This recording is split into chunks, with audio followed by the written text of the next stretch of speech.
How to reset your AirHelp password.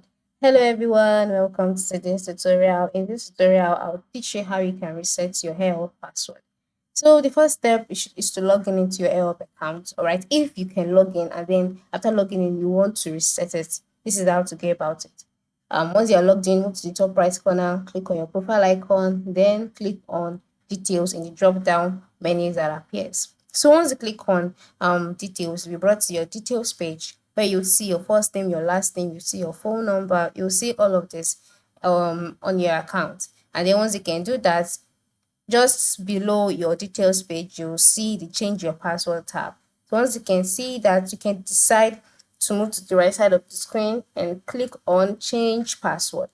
By clicking on change password, a password you sent link will be sent to your email. So all you need to do is to move to the top part of the screen, click on the plus icon to open a new tab, and in the search box, ensure you type your Gmail inbox and then select the first option there.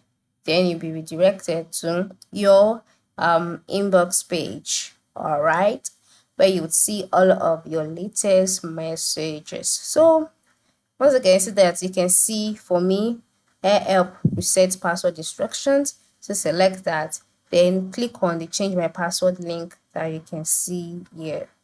And so once you've done that, you'll be redirected to the next page.